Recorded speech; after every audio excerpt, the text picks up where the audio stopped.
self-esteem is how I feel about myself, and mostly that is dependent on how other people feel about me. It's always, I've realized, if you feel nice about me and you talk nicely about me, I feel good. And if you don't, if you say I'm a nice person, then I'm a nice person. And if you say I'm not, then I'm not. If you say I'm a failure, then I'm a failure. So somewhere I evaluate or I feel is only based on what other people are saying. Yes, I've lost my job. I've lost everything. Let's say the worst case, I've lost everything. But if I can still maintain that stability, happiness, that inner power, then my self-esteem is very, very high. But if I get disturbed with the smallest of things, that means my self-esteem is very low. So that is a practice which will have to be done on this journey, that public opinion, I should not, or I should practice that I take public opinion, I will take feedback from people, but I do not allow my mind to fluctuate with every opinion that I am going to get. Because 600 crore people in the world, it's challenging if I'm going to let my mind get affected with every opinion. I normally tell sisters who wear such beautiful dresses, like the sister in the front wearing a beautiful pink sari, 5 people will say it's a beautiful color, another 4 will say, oh, doesn't look nice on you at all. What's she going to do? Which one does she go by? So when 5 people say very nice, she feels very good. If one person comes and says, it keeps on fluctuating every time. And that's when it crashes very easily, when something like this hits. But that external influence can be quite influential, isn't it? Because people's perception of you, and if people think negative of you, so that power is coming from this external pressure. How do you deal with those? Most important is, what do I think about myself? Because what you think about me is not really about me, but mainly it's based on how you're feeling today. You know, it's based on your perception. What we've understood very clearly, earlier, yes, what other people said mattered a lot, but today I understand that what other people feel about me is less to do with me, and it's more to do with their perception, you know, basically the color of the specs that they're wearing. So I'm wearing a white sari, but if someone's wearing black specs and someone is wearing green and someone is wearing blue, they're going to see different colors. So I need to know what's the color I am wearing, because they are going to see me through the color of their perception. And if majority around us today are going through their own complexes, their own issues, their own pain and hurt, so what's the perception they're going to have about me? It's going to be through that perception of hurt. So am I going to allow myself to be evaluated on the basis of someone who is seeing me through their perception of pain? Wouldn't it be better that I just know myself? It'll be safer. Sister Jayanti, just in terms of people, does this self-empowerment affect everybody, whether you're rich or poor? And does it affect different people at different levels? If you've got resources, if you've got money, if you've got resources, and all of a sudden something happens to you, may be very different to somebody who has got nothing, you know. But is that the case, or do both individuals get affected similarly? I think if you look at the current state of the world, the state of disempowerment is universal. It really affects everybody, irrespective of age, or even irrespective of social status, or even east and west and north and south. Why? Because all of us have come to that state where we become dependent on external things, and we've forgotten about our own inner identity. And so when things go wrong outside, it doesn't matter what situation you're in, whether you've got a car or a bicycle, but both of them get affected, whatever it may be. And so I think that this is a subject that everybody needs to look at and see, what is it I can do to be able to empower myself so that no matter what happens outside, I'm in charge of my own feelings and emotions, and I can direct my life in the way that I'd like to. So Shivani, in the Western culture that we live in, there are pressures amongst youngs and elderly, where the the values are different. You know, the youngsters have grown into the Western culture, Western values. You are trying to impart the Eastern values, Eastern philosophies amongst the youngsters. Obviously, that brings its own challenges. How do we deal with that, you know, for the young people as well as the elder people to accept that there are those challenges of different cultures? I don't know whether values are different. Do you think values are different for young and the old and for the East and the West? I think it's, I don't know, my personal thing would be it's the same for each one of us. And let's say a simple thing, if we just asked everyone right now, what's the one thing that they want in life? What's that one thing what everyone is looking for? And even though we can't ask everyone right now, but I know that the answer would come out to be happiness, peace, love. Is that true? Does that make a difference whether you're young or old? Is everyone wanting happiness? Yes. East or West, does that make a difference? Not at all.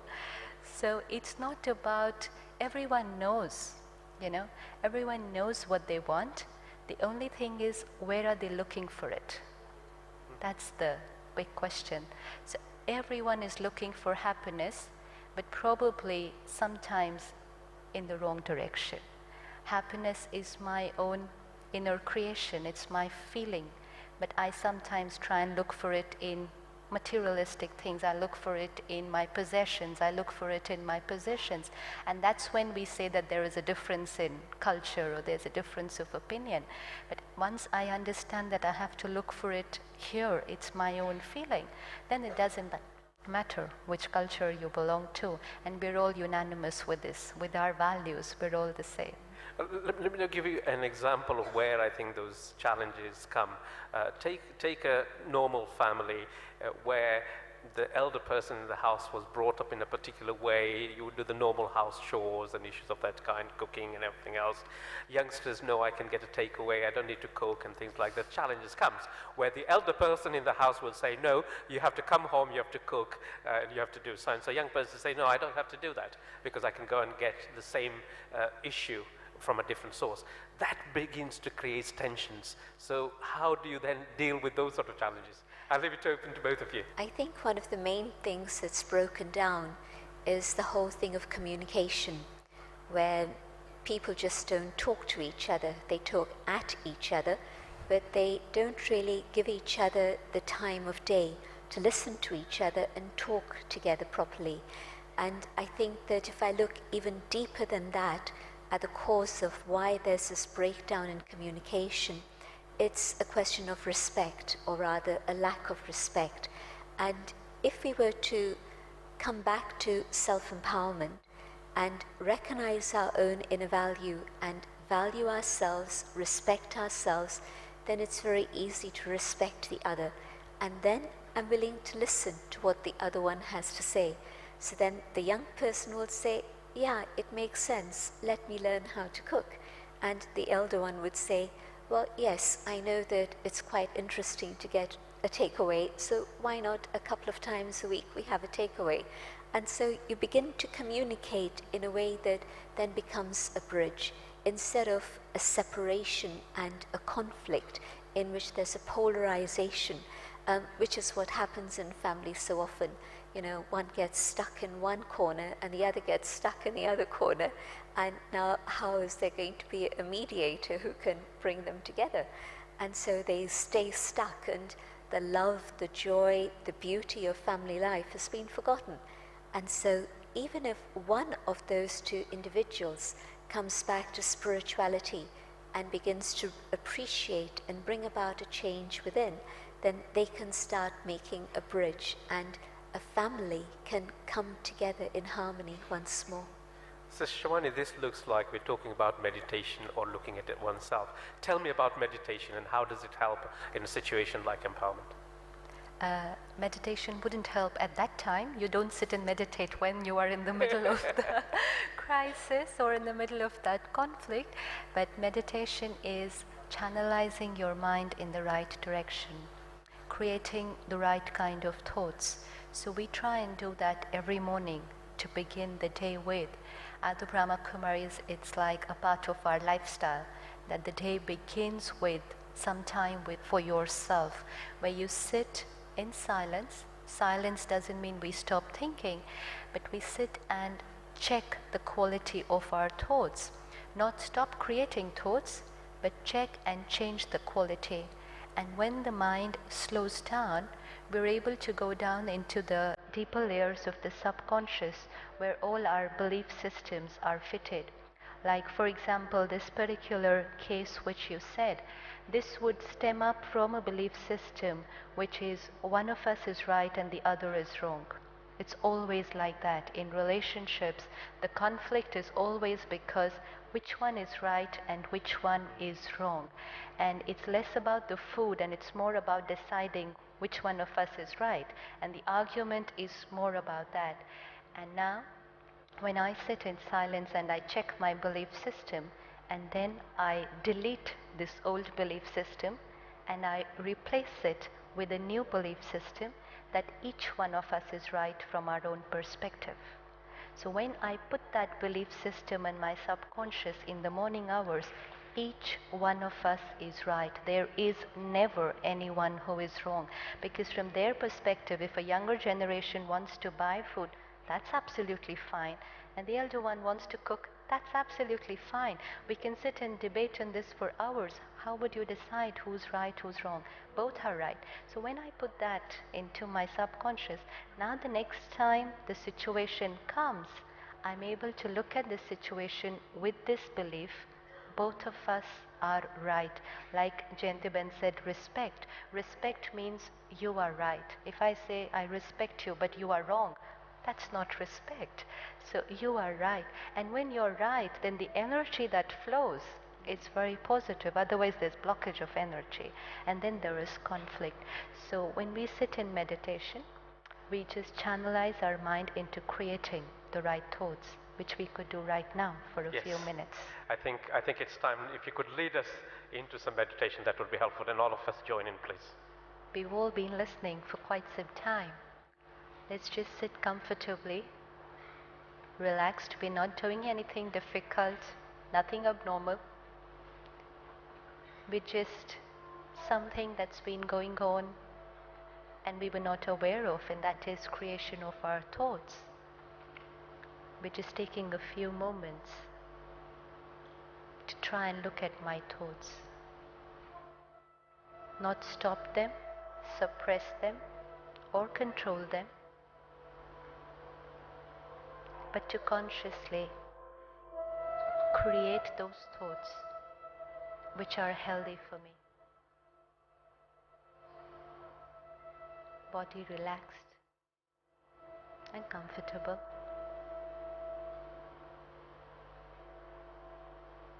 I try and see myself the creator of the thoughts, feelings, and experiences. The energy, consciousness, the power, the being.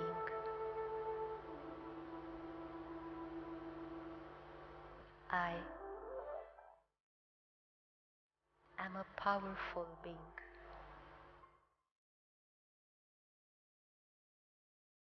Creator of every thought and feeling.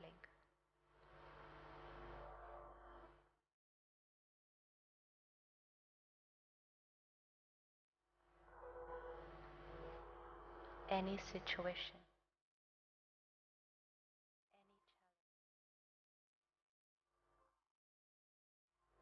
I still have the choice how to respond, because my response is my creation.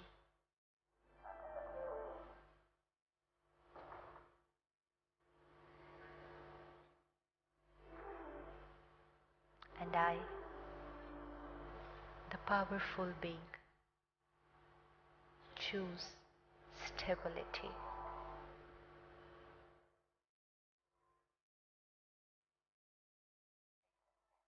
And as I remain stable, taking charge of myself,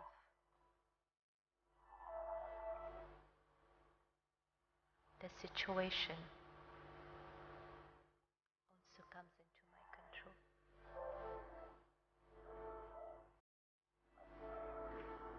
I am the master of myself. As I leave this afternoon, meet people, interact, same relationships, same workplace, everything is the same. Nothing else has changed. But I will see things differently.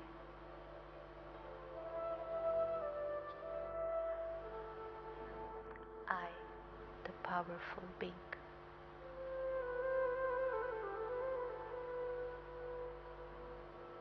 Om Shanti.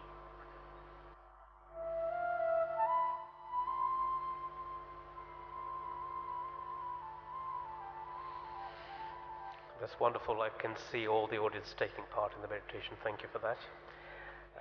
Let's move on to the second part of our session now. This is more the questions that our audience have asked. Either people on the web put questions to us, so I'm going to put the questions as they've been put to us, to both of you. Can I start first by Sister Jayanti with you? This one is again empowerment and self.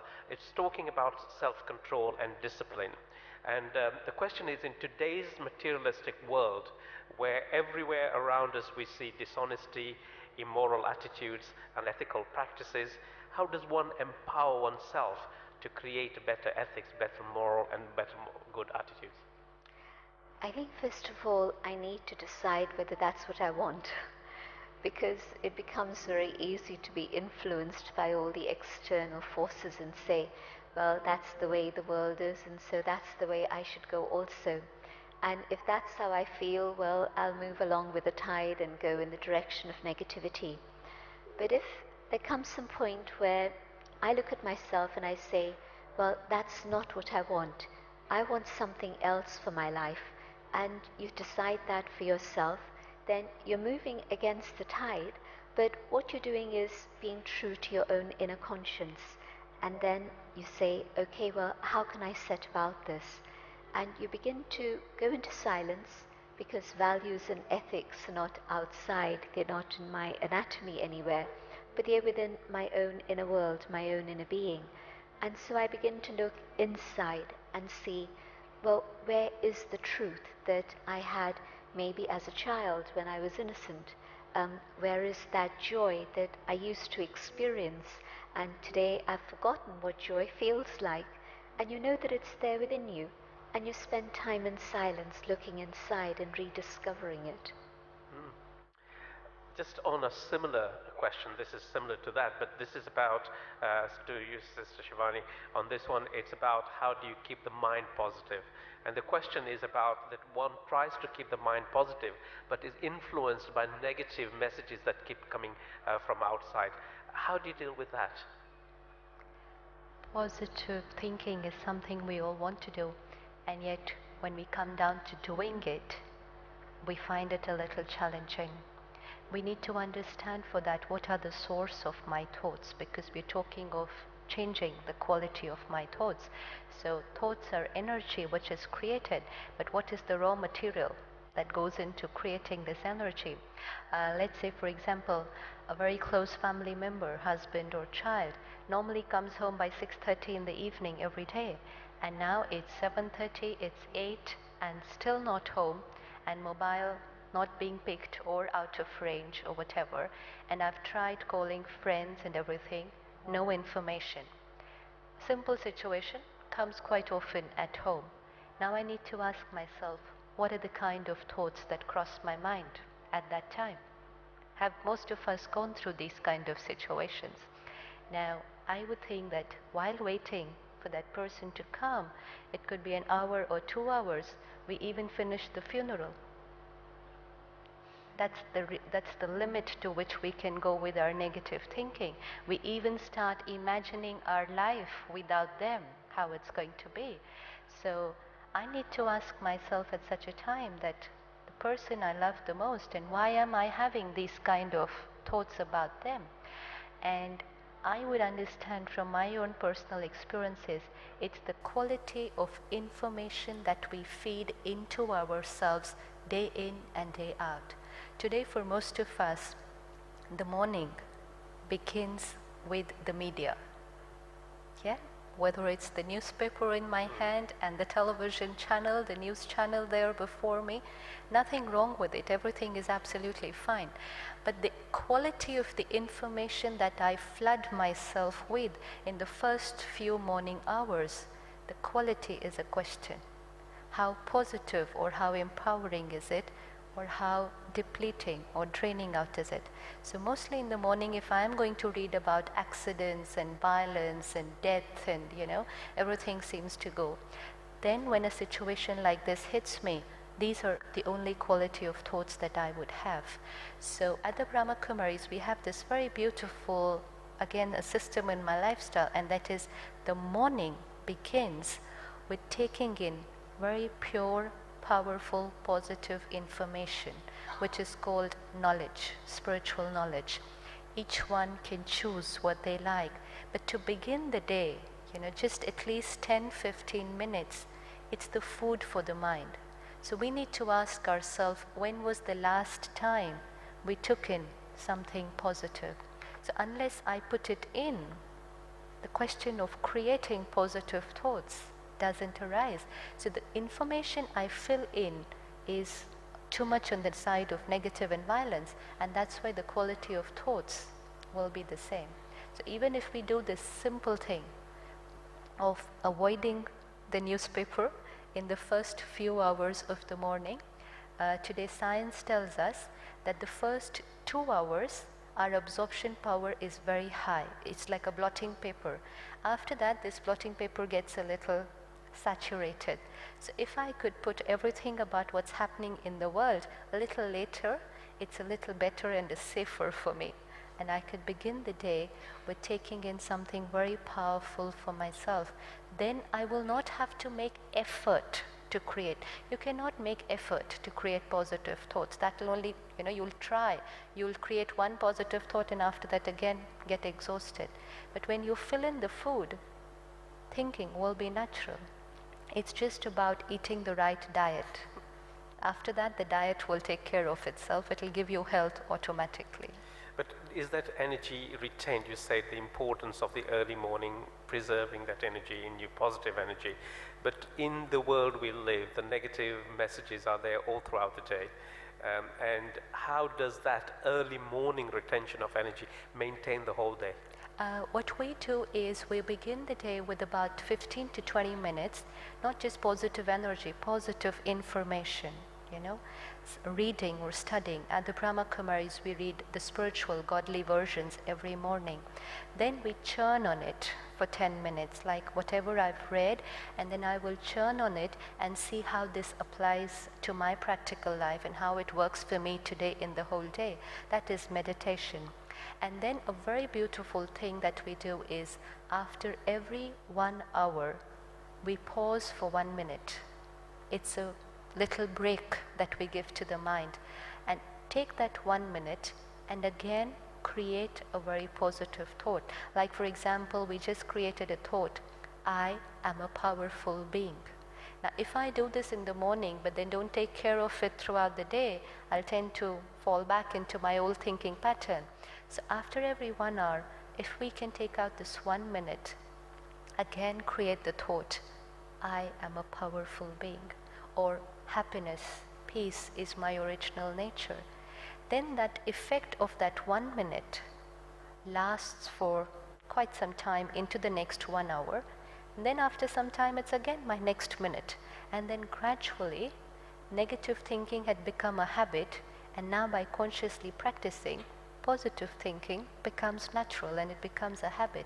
If anyone can try this 1 minute after every 1 hour, it does wonders. Absolutely. But Sister Jayanti, just that concept, that philosophy of taking a minute out, in the environment we live in the West, we all seem to feel every day we are busier than we have ever been. You know, the life is like on a treadmill, that even a minute of your time is precious and you don't find that. How does one begin to empower time or manage time to give that minute that you need in order to get yourself back motivated? I have a question for you. How often do you stop to have a glass of water? A few times a day. Yeah. It's supposed to be 8 times, but if not 8 times, 4 times, 5 times. A couple of times a day you stop to have a bite to eat. Of course. And nobody can say, no, you don't have time for that. And so there are all these little pauses that come in a very natural way that we don't actually realize we can take advantage of. Or, you know, when you're on a telephone call and you're kept waiting and there's this funny little dingling dong going on in the background, and normally you'd be drumming your fingers and getting a bit impatient. Well, that's another pause in which you can take the opportunity to just connect with your own inner being and that state of peace, which is your own treasure inside. We forget we've got these amazing treasures within ourselves, and so I take a glass of water, I feed my body, but I can also sustain my own inner being through the day. And if I can do this, then there's less opportunity for that wastage of energy that makes me feel depleted and disempowered. And so through the whole day, empowering myself means even just giving myself a minute from time to time. And if I can do this, then it's highly effective. And at the end of the day, I've actually filled myself with more strength than when I began the day. What I was taught when I came to the Brahma Kumaris is that all that I am, everything that is the living being, my memory, my feelings, my conscience, everything that makes up me as an individual, a unique identity, a personality, is contained within this point of light. And this point of light is located here in the center of the forehead.